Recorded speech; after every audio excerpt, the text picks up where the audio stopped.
Well, welcome everybody to week 4 of our February online program for the alumni of the Sunshine Coast Health Center up here in Powell River, British Columbia. And this month's theme is how to live comfortably in the gray area of life. In those times where there are no answers and nothing's going to get solved immediately and you don't know how something's going to turn out. Because it's one of the most important things in recovery is learning how to live in the ambiguity of life, where basically you're not in control. Okay?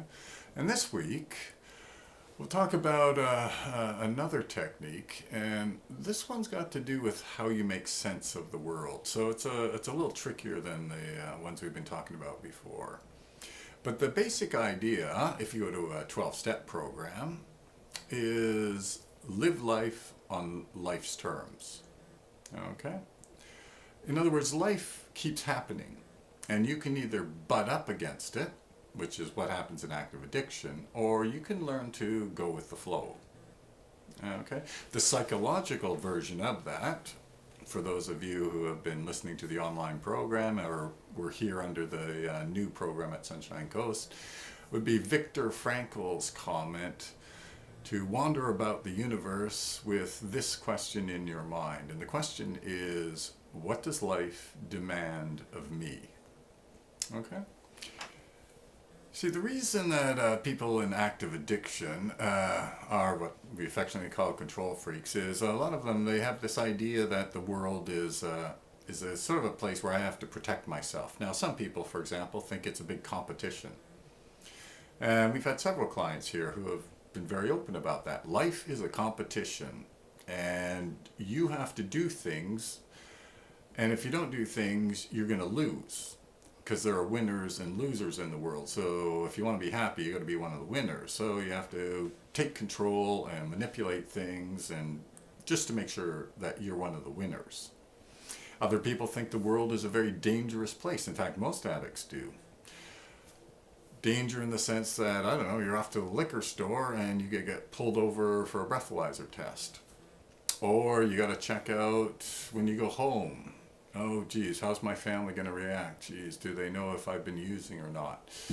And for some of you who are parents, you know that look from your youngster when you're loaded, and it's almost a puzzled look they have on their face. I mean, that's a very dangerous thing. That can ruin your high pretty quickly, right? So a lot of people have the idea that the world is dangerous and therefore they need to protect themselves. But when you live life on life's terms, or ask, what does life demand of me, you have to give up that way of making sense of the world. And that takes a lot of practice. You know, there's some poor souls who suffer from this thing we call obsessive compulsive disorder, OCD, right?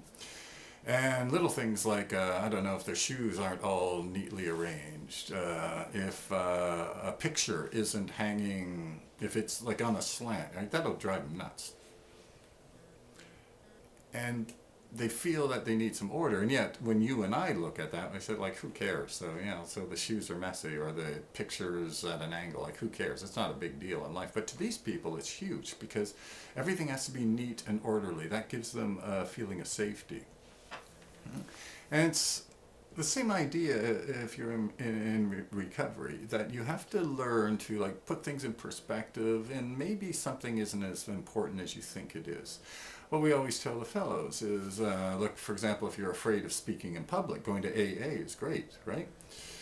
And you think, well, my God, you know, what would happen to me if I'm, you know, nervous? Like, geez, I don't know, maybe my legs will give away. And we generally say, well, give it a shot and see what happens, right? And see if all your worst fears in fact come true. Do people start laughing at you? Do people start judging you? And then make a decision after you do this whether or not it was a good idea or bad idea. Same thing with if the picture frame's at an angle, leave it there.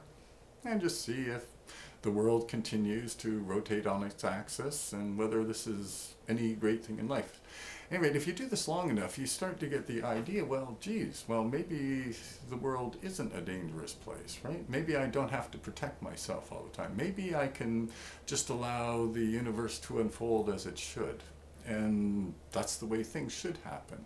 In fact, that's usually the way things happen. We've had several clients, for example, who are sort of desperate to get into a relationship, and almost to a point where it's all backfiring on them, right? Much better tactic to just be true to themselves, do their thing, and probably somebody will show up out of nowhere and they'll get the relationship. But if they force the issue, trying to control things and do that, maybe not such a good idea. And this is pretty similar with a lot of things that people in early recovery suffer from. And it's this constant belief that, well, if I do let go and let God from the 12-step program, or if I do ask life what it demands of me, or if I do try to live life on life's terms, then I'm going to be hurt. And so one of the things is one of the techniques is just allow life to unfold and just see what happens. Right? Just allow things to develop as they normally would without your having to control them. Right? And then take a step back and see, well, did anything really horrible happen to me? Did I get cancer from this? Did I die? Did I get thrown in jail? And chances are none of that's going to happen. And if you do that often enough, you get the sense that maybe you don't need to be in control. And one of the things that is, we hear the story all the time, is when people will just allow life to happen, when they do ask life what it demands of them, when they live life on life's terms, they inevitably tell us, God, I feel so relaxed. I feel good. Right? Like, it's this amazing phenomenon. When you give up the feeling that you have to control, you actually feel much better. But that can only come from real life experience, right? And so to give it a shot, to give it, like, face your frustrations, face your fears, and just let it go and see what happens and see if you feel better. At any rate, that's it for this week, and we'll see you next week with another little hint for you.